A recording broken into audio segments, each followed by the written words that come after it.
came from different zip codes, different genders. What we've got to do is get away from the concept that success is all about an Ivy League degree or a GPA. We got to redefine it and open it up so we really begin to think that success, real success in today's world, is going to be kids who reach out and feel for other human beings. And there's a solution to all of this. And so let me describe 4 ways as a framework all of us can make a difference to raise kids who think we, not me, who have a real advantage to life, who are going to have healthier relationships, being able to get the perspective of others, and be able to really make a difference in helping to make a kinder world. The first thing is we need to also realize that empathy is a trait our children are hardwired with at birth, says the research. But whether or not it's hardwired, we got to cultivate it, or it's going to lie dormant. And therefore, we've got a lot of children who are in sleep mode. First thing we're going to do is figure out, so what kind of activities are the ones that really do open up our children's hearts? And what I did over the last 10 years was really take a study. I flew almost 1 million miles around the world, and I gathered what research says are the best ideas. And I'm going to start with the best I've ever seen, and it was way up north in Alberta, Canada. The superintendent said, you gotta go into that classroom, you just have to. They are teaching emotional literacy in the most profound way you could possibly imagine. Now, emotional literacy is reading somebody else's feelings or their voice tone or their posture, and that's the gateway to empathy. You gotta first be able to know, oh, she looks upset or he looks sad. So I was eager. I walked into this classroom, and the first thing I was struck with is all the kids were sitting around a great green rug, and they were waiting for the teacher. They were all around 3rd grade. They walked me in and they said, sit down, but be real quiet, don't startle, because the teacher gets really upset if you startle. Stay real straight, sit on your hands, and I'm getting to worry about the teacher. And they said, don't look upset, because if you look sad, she'll cry. Now, you're about ready to report the person to social services, but all of a sudden the door opens and in walks the teacher, and I watched the most profound lesson on emotional literacy I've ever seen. You see, it was taught by a baby, 7 months of age. The baby is now put down in the middle of the green rug, and the teacher, the real human being, who was absolutely wonderful, turns to the kids and goes, how does Clara feel today? Well, the kids are zeroing in, going, oh, she looks frustrated. Oh, she looks upset. How do you know? Well, because her hands are like this. You see, Clara is part of a program called Roots of Empathy. Almost 600,000 kids around the world have been exposed to it. What happens? Clara comes in about once every 6 weeks. What the children learn is emotional literacy, and bullying goes down and empathy goes up. Firsthand, what a child told me when I asked him, why does this work? This precious 3rd grader said, it's because empathy is a verb.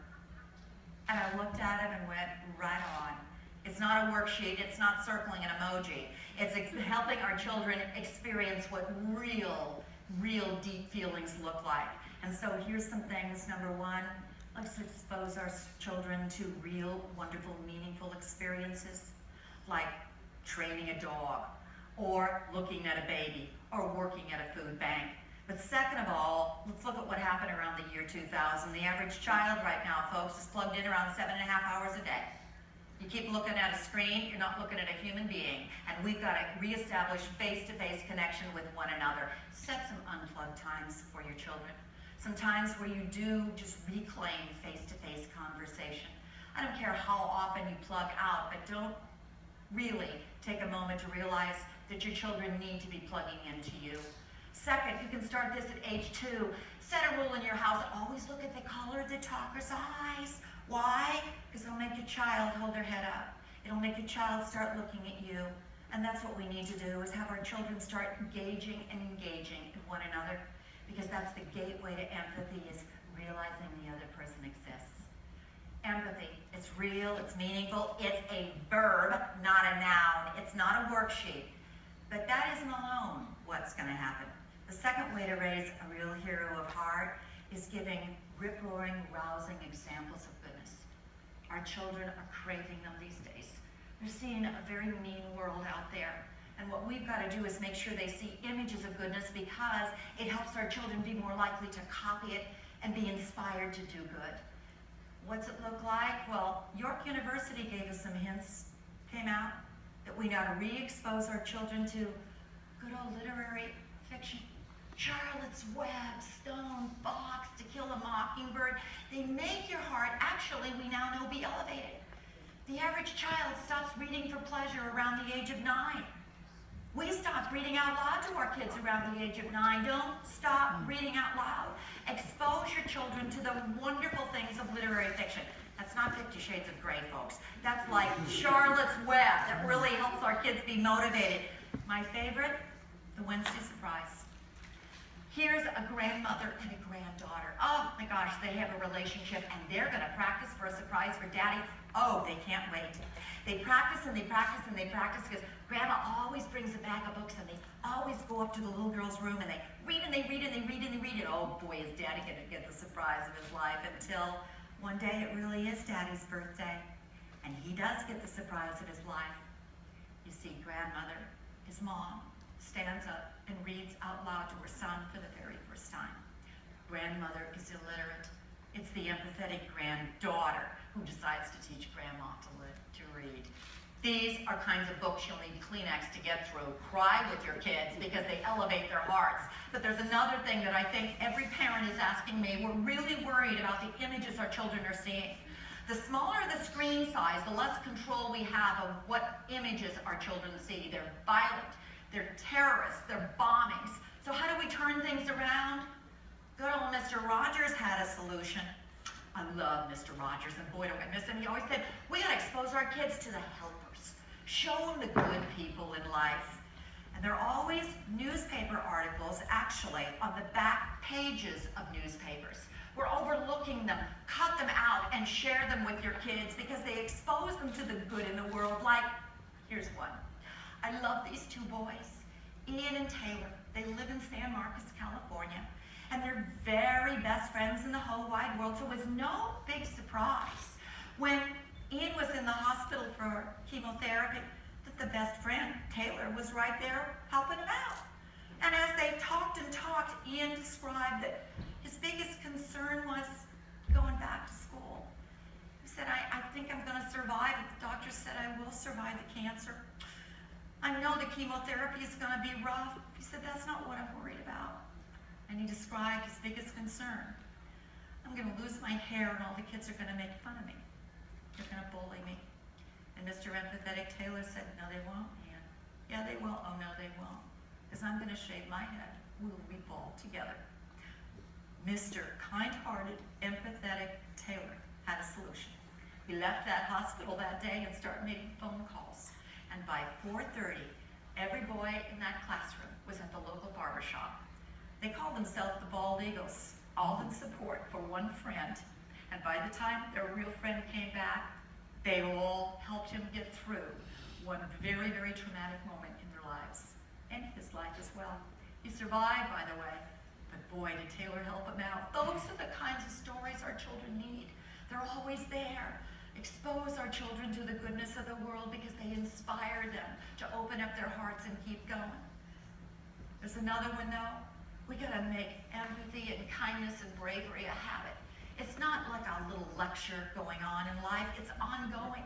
It's gotta be internalized so our children act right and wanna act right and wanna be good without us, and for heaven's sakes, without earning a trophy.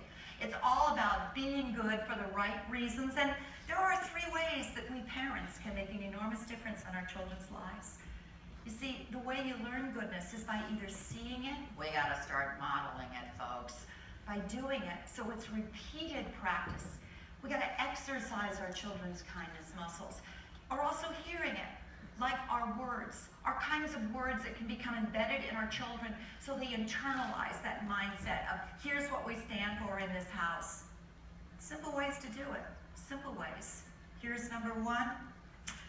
Well, how about a family kindness jar? It's real easy, all you need is just a plastic Tupperware container, and what you do with little slips of paper, you ask your children to start looking for kindness. Just start looking. Start in your own family. What'll happen is children will start looking and copying and modeling as a result of it, and then read and review, like at lunchtime or at dinner time or whenever your children are there. Why Daddy was kind today. Why Sister was kind today. Our children need a repertoire of kindness. And what they need to do is start by looking at it in their own homes so they can spread it to the world. But you can also do a family mantra.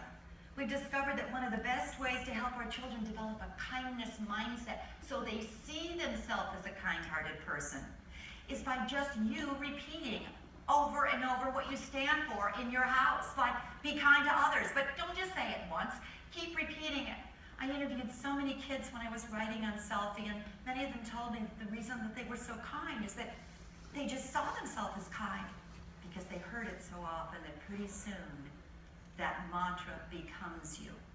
And finally, another idea that's so simple that one mom passed on to me. She started when her children were 3. It was called the 2 kind rule. It was real easy. Every day you walk out of this house, you're to say or do at least 2 kind things to somebody. Just 2 kind things. But she also kept a big old chart on her refrigerator, and they kept adding the repertoire of kinds of things you can do. And what happened is she raised 3 of the kindest kids you could possibly imagine. They're also smart, they're also well-educated, but they're also very kind-hearted human beings. There's lots of things we can do, but I think we also have to do is widen our definition of success, widen it. So it's not just a GPA or an SAT score. It's how you act and how you are and how you see yourself as a human being. The world needs kind, fearless kids. Final thing we need to do is we got to get our children have the opportunities to be kind. And that's the one thing I learned along the way. So children learn empathy, and it keeps activating and opening up when they have that one moment of face-to-face connection. Like you heard, seeing that homeless man and knowing that if I gave him something, look at the reaction he has. Look at the response. It's impossible to stop doing it. Your heart just keeps opening and opening. And what we've got to do is help our children have the opportunities to do good. One simple way, it's a family charity box. It's nothing more than just putting a blank, old, empty box by your door. And as a family, what you do is start a new routine.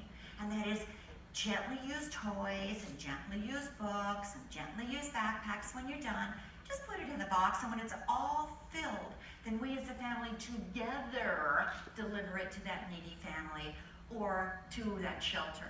If you do it together and you do it as a routine, it becomes a ritual, and your family begins to see themselves as a kind-hearted group of people. Your children also begins to reap the benefit of seeing that kindness matters. Or another idea is let's do some give back projects. I don't care what it is, but service, real service, is from the inside out. It's ongoing, it's a routine. It's not just a once a year. It's finding things that we can do as a home, as a family, to help our children reap the joy of giving. So we want to keep giving back. It could be at a homeless shelter. It could be training a service dog. It could be baking cookies for the in-house neighbor next door and helping her feel better about life. Or adopting a grand friend that you can go to and just sing carols or play games or just do puzzles. Whatever it is, find a way for your children to do good. What you've done there is look at a framework. Actually, we're looking at 4 things, and that's what creates a hero of heart. It's helping our children learn habits of goodness and keep practicing it so it's internalized. Giving them opportunities, real opportunities, that are verb kind of moments, that our child begins to open up their heart to see for others. Rousing, rip-roaring examples of goodness that are usually on the back pages of the newspapers, or literary fiction that expose your child to the goodness of the world, and opportunities to do good. What you'll have in the end there is 4 things. But in the end, you'll also have the benchmark of really what creates a kind-hearted child in a good world. I think the answer that what our children need, what the world needs above all else, is that we put our time and energy into human capital. The real success of a nation is not their military might or their industrial strength. It's how their kids turn out.